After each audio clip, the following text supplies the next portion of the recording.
Hello to all, good morning, good afternoon, good evening सभी को। और जैसे कि सीआरई का एग्ज़ाम आज हो ही चुका है, तो कुछ क्वेश्चंस हम आपके साथ डिस्कस करते हैं। सीआरई के एग्ज़ाम में जो हुआ सो पेपर अच्छा हुआ होगा सभी का, और पेपर हो गया हो सभी का। कुछ क्वेश्चंस हैं, मैं फ्रीक्वेंटली क्वेश्चंस को आपके साथ मैं डील कर रहा हूँ, तो क्वेश्चन सुनिएगा और क्वेश्चन आपने क्या आंसर लगाए हैं वो हम शेयर करेंगे एक दूसरे के साथ में। तो नॉन नर्सिंग बहुत अच्छी थी, बहुत ईजी थी, लेकिन नर्सिंग के अंदर केवल 2 ही टॉपिक पूछे गए थे। वो 2 टॉपिक थे, पहला जो टॉपिक था वो था एड्स HIV और दूसरा टॉपिक था ट्यूबरक्लोसिस। इन 2 ही टॉपिक से note subject, note complete any disease condition, बस केवल 2 टॉपिक के बारे में बात कर रहा हूँ। केवल 2 टॉपिक हैं और 2 टॉपिक से पूरे 75 क्वेश्चन नर्सिंग के अंदर यहाँ पे पूछे गए हैं। तो क्या क्या क्वेश्चन है एक बार फटाफट से मैं रीड आउट करता हूँ। देखो, आपने भी ऐसा क्वेश्चन फेस किए होंगे। तो सबसे पहला क्वेश्चन जो नर्सिंग का है वो मैं आपके सामने रख रहा हूँ, वो है आपका विंडो पीरियड। कि विंडो पीरियड क्या होता है, ये क्वेश्चन पूछा था। इसके अंदर इन्फेक्शन एंट्री से लेके और जब एंटीबॉडी बनी है उससे जो बीच का जो टाइम है उसको बोलता है विंडो पीरियड। एक क्वेश्चन पूछा था 5CS, मतलब 5C क्या होता है HIV के पेशेंट में, इसमें concern, confidentiality, counselling, cross test result और आपका केयर करना पेशेंट की, ये 5C थे। एक क्वेश्चन पूछा था कि जो फीमेल है वो HIV पॉजिटिव है, तो कैसे जो है न्यूबॉर्न बेबी के अंदर HIV का इन्फेक्शन ना जाए, उसको हम कैसे प्रिवेंट कर सकते हैं। तो उसको प्रिवेंट करने के लिए C सेक्शन या सिजेरियन सेक्शन हम काम में लेते हैं। एक ऐसा क्वेश्चन भी आया था यहाँ पे। अगला क्वेश्चन था यहाँ पे, वो क्वेश्चन था कि जो TB है वो स्प्रेड अगर किसी पर्सन में हो रहा है तो उसके लिए क्या रिस्क फैक्टर इसका देखने को मिल सकते हैं। तो जो भी पर्सन है वो ड्रॉपलेट इन्फेक्शन या कफिंग या स्नीजिंग के कांटेक्ट में आ रहा है तो वहाँ पे उनको इन्फेक्शन स्प्रेड होने के पूरे चांसेस हैं।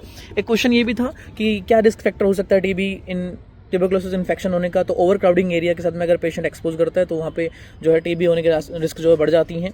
एक क्वेश्चन ये भी था कि बिफोर एड्स डायग्नोसिस एजुकेशन, अगर आप मान लो कोई पेशेंट है उसका HIV डायग्नोस करना चाहते हैं, उससे पहले आप उसको एजुकेशन दे रहे हैं, तो वो क्यों दे रहे हैं, ताकि आप उस पेशेंट से कंसर्न साइन कर सकें। उसका आंसर था कंसर्न साइन आप बड़े आराम से कर सकें।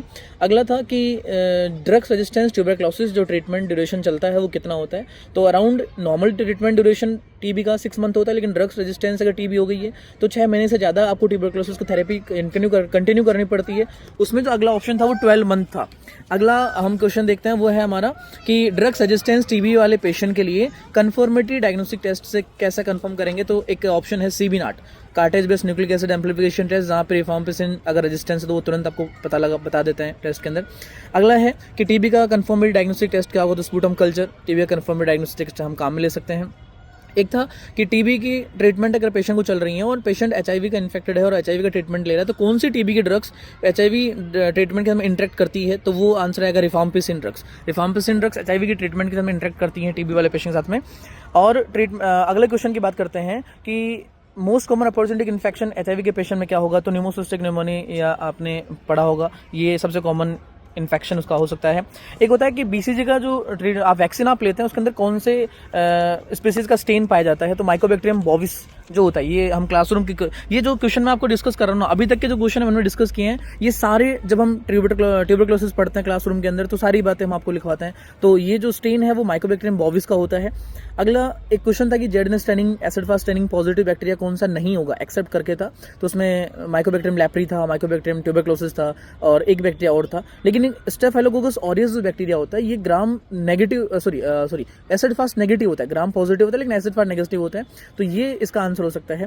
अगला जो है वो था कि ट्यूबरक्लोसिस के ट्रीटमेंट के लिए कौन सा प्रोग्राम जो है चल रहा है जिसमें ट्यूबरक्लोसिस को ट्रीट किया जाएगा और मैनेज किया जाएगा। तो अगर प्रोग्राम इरेडिकेशन का पूछता कि TB को अगर फ्री करना है तब की बात करते तो हम बात करते नेशनल ट्यूबरक्लोसिस इरेडिकेशन प्रोग्राम। लेकिन ट्रीटमेंट और मैनेजमेंट की बात की है, मैनेज करने की बात की है, तो ये जो नया प्रोग्राम था वो था revise national tuberculosis control programme, जिसके अंतर्गत हम डोट्स थेरेपी पेशेंट को देते हैं।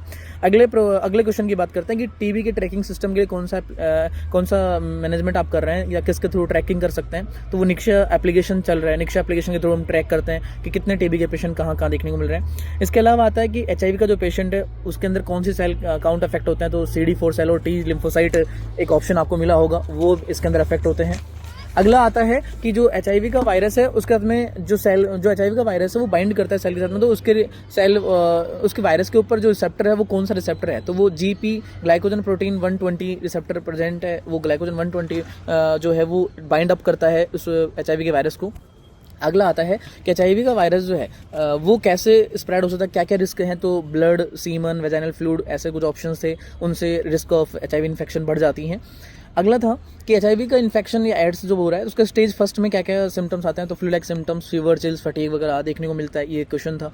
एक था कि कौन से डिजीज़ एचआईवी के साथ में जो है वो आपको देखने को मिल सकती है, कौन सी डिजीज़ एचआईवी के इन्फेक्शन का हो सकती है, तो वो था न्यूमोसिस्टिक कार्नी न्यूमोनी, तो ये इन्फेक्शन न्यूमोनिया का बहुत कॉमन देखने को मिलता है। इसके अलावा एक क्वेश्चन था कि आपका हेपेटाइटिस बी का वैक्सीन कब लगाया जाता है, तो एट बर्थ हम बच्चे को लगाते हैं, ये तो आई थिंक किसी ने गलत नहीं किया होगा।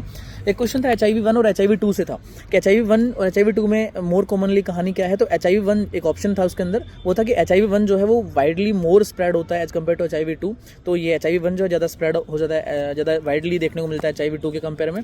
एक था कि निडलिस्टिक इंजरी अगर पेशेंट को हो गई है तो वो एक हेल्थ केयर वर्कर है, वो ट्रीटमेंट कितने दिन तक कितने दिन तक प्रोफाइलैक्टिक ट्रीटमेंट चलेगा पर्सन को, तो वो 28 डेज तक प्रोफाइलैक्टिक ट्रीटमेंट पेशेंट को चलता है, पर्सन को चलता है।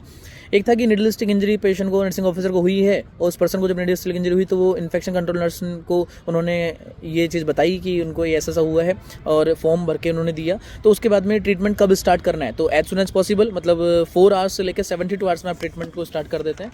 एक क्वेश्चन था वो था कि एचआईवी टेस्ट परफॉर्म करना है तो एक प्रेग्नेंट फीमेल के अंदर एचआईवी टेस्ट का परफॉर्म करें, ये कुछ क्वेश्चन जो मुझे मिले, जहाँ से मुझे मिले मैं सारे मैंने लिख के और आपके लिए बनाए, तो वो जो उसके टेस्ट का आंसर होगा वो होगा first antenatal visit. First antenatal visit के अंदर हम वहाँ पे उसको कंफर्म करते हैं। एक पूछा था कि एचआईवी के अंदर यू एंड यू का मीनिंग क्या है, मतलब वो यू एंड यू आपको क्या वहाँ पे रिप्रेजेंट करते हैं, तो अनडिटेक्टेबल, अनट्रांसमिटेबल, आपको ये यू एंड यू देखने को मिल रहा है। इसके अलावा आता है कि कौन सा टेस्ट जो है वो इन्फेंट में एचआईवी के लिए कंफर्म करते हैं, तो वो आएगा आपका PCR RN जो होता है वो टेस्ट, या फिर अगर वो बोलता है कि कंफर्मेटरी करना है तो वेस्टर्न ब्लॉट हम कंफर्मेटरी मान सकते हैं। एक क्वेश्चन पूछा था कि जो पर्पल टॉप की जो वाइल आती है, पर्पल टॉप की वाइल जो उसमें कौन सा सैंपल जा सकता है, तो आपको याद होगा पर्पल टॉप की वाइल EDT वाइल होती है, उसके अंदर आप कौन सा सैंपल करा सकते हैं, तो सीरम वाले सैंपल आप उसमें करा सकते हैं।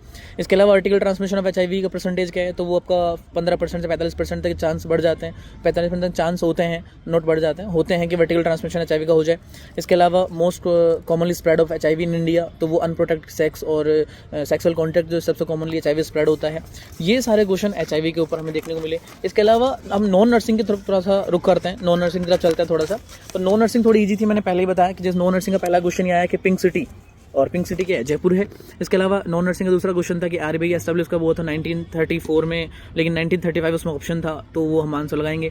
एक क्वेश्चन था कि 200 रुपये की एक टी शर्ट आती है, 300 रुपये का ट्राउजर आता है, तो 2 टी शर्ट और 3 ट्राउजर लेने के लिए कितने पैसे देने पड़ेंगे, तो वो आप बड़े आराम से मल्टीप्लाई कर सकते हैं कि 200 रुपये की एक टी शर्ट और 2 टी शर्ट लेनी है और 300 रुपये एक ट्राउजर है, 3 ट्राउजर लेने हैं, तो टोटल अमाउंट 1300 रुपये समथिंग आपको आंसर मिलेगा उसमें। एक था कि ग्रीन रिवोल्यूशन जो हुआ उसके फादर कौन है, तो MS स्वामीनाथन उनके फादर हैं। एक था कि A जो है वो B से बड़ा है, B जो है वो C से बड़ा है, तो सबसे बड़ा क्या होगा, तो सबसे टालेस्ट पूछा था, तो टालेस्ट तो A ही आएगा डेफिनेटली, क्योंकि A B से बड़ा है और जो B है वो C से बड़ा है, तो C से सबसे बड़ा कौन हुआ, A ही हुआ। अगला पूछा था कि एक इंसान एक काम 10 दिन में कर सकता है, वही काम अगर 5 लोग मिलके करें तो वो कितने दिन में कर देंगे, तो 2 दिन के अंदर वो काम कर देंगे। MDH फॉर्मूला आप लगा सकते हैं यहाँ पे। एक क्वेश्चन पूछा था ग्रेट बैरियर रीफ जो है वो ऑस्ट्रेलिया में हो, ऑस्ट्रेलिया उसका आंसर हो सकता है। एक क्वेश्चन था कि ओड आपको ढूंढना था, उसमें 3 फ्रूट्स के नाम थे और एक चेयर लिखा था, तो बनाना, मैंगो और एप्पल था 3 फ्रूट्स, और एक आपको ढूंढना था वो अलग था, वो चेयर था, तो चेयर उसका आंसर होगा। इसके अलावा कोडिंग डिकोडिंग से क्वेश्चन आया था, जिसमें CAT लिख का जो डिकोड था वो DBU था, और उसके बाद पूछा था कि डॉग का डिकोड क्या होगा, तो याद करो CAT में बस एक बढ़ाया गया आगे, तो DOG के अंदर भी अगर D को बढ़ाएंगे आगे तो एक E आएगा, और G को बढ़ाएंगे तो P, देन O को बढ़ाएंगे तो P, देन G को बढ़ाएंगे तो H आपको मिल जाएगा, तो E से एक ऑप्शन आपको मिला होगा वहाँ पे। इसके अलावा पूछा था कि इंडोज वैली जो है वो किससे संबंधित नहीं है, ऐसा कुछ था शायद, आई थिंक उसका आंसर केरला आपको मिल सकता है। तो और इसके अलावा एक पूछा था रॉक गार्डन चंडीगढ़ में कहाँ किसने एस्टेब्लिश किया था, तो रॉक गार्डन चंडीगढ़ में आपका जो है वो देखने को मिला था नेकचंद सैनी जी हैं, उनके थ्रू एस्टेब्लिश हुआ था। इसके अलावा एक क्वेश्चन 2 क्वेश्चन और भी थे, क्योंकि ये क्वेश्चन जैसे जैसे मुझे मिलते गए मैं वैसे वैसे इनको लिखता गया। एक क्वेश्चन था ट्रेन की स्पीड का, वो ट्रेन की स्पीड का क्वेश्चन ये था कि एक ट्रेन जो है वो 60 किलोमीटर चलती है 40 मिनट में, तो उसने पूछा था कि 2 घंटे में कितने किलोमीटर चलेगी, तो 180 किलोमीटर चलेगी, वो आप बड़े आराम से निकाल सकते हैं। एक था कि 15, 18, 22 और 25 को सम करने पे, 5 डिजिट का सम करने पे जो है वो कुछ ऐसा आ रहा है, और रिमेनिंग 4 डिजिट उन्होंने दी थी 15, 18, 22, 25, तो कि कौन से डिजिट मिस है यहाँ पे, तो 20 नंबर जो है वो मिस है, क्योंकि सबका टोटल करेंगे तो 100 आएगा, और इन 15, 18, 22 और 25 का टोटल कर रहे हैं तो 80 आ रहा है। 80 के बाद हमें 100 लेके आना, तो 20 ही मिस है यहाँ पे। एक क्वेश्चन था असेंडिंग मैनर में अरेंज करना था नंबर को, और पूछा था कि थर्ड नंबर कौन सा रहेगा, तो नंबर दे रखे थे उन्होंने 9, 7, 5, 2, 1। इनको असेंडिंग मैनर पे करेंगे, थर्ड पे कौन आएगा, तो 5 नंबर आएंगे। एक क्वेश्चन था इंग्लिश का कि करेक्ट सेंटेंस क्या है, तो उसमें ऐसे बहुत सारे सेंटेंस लिखे थे, तो करेक्ट मुझे लगा कि me and my friend going into garden, ये करेक्ट वहाँ पे हो सकता है। तो ये कुछ क्वेश्चंस हैं जो हमने यहाँ पे देखे हैं। थोड़ा मैंने स्पीड अप बोला है, बट कोशिश की गई है कि मैक्सिमम क्वेश्चन आपको मिल जाएं, आपके साथ मैच हो सकें। बट और जैसे क्वेश्चन और मिलेंगे हम और डिस्कस करेंगे इनके बारे में। तो आई थिंक आपको समझ में आया होगा कि क्वेश्चन क्या क्या मिले हैं, कैसे क्वेश्चन थे और क्या क्या क्वेश्चन यहाँ मिले होंगे। तो ये एक थोड़ा सा छोटा सा एक वीडियो हमने आपके लिए बनाया है, और जो भी क्वेश्चन आपको मिले, जैसे भी क्वेश्चन आपको मिले हैं, इसके अंदर आप अपने आंसर को मैच करके आप अपने आंसर को देखें कि इसमें क्या आंसर यहाँ पर हो सकता है। तो फिर मिलेंगे हम रेगुलर क्लासेस के अंदर। चलिए, thanks all, tata bye bye, तब तक के लिए धन्यवाद।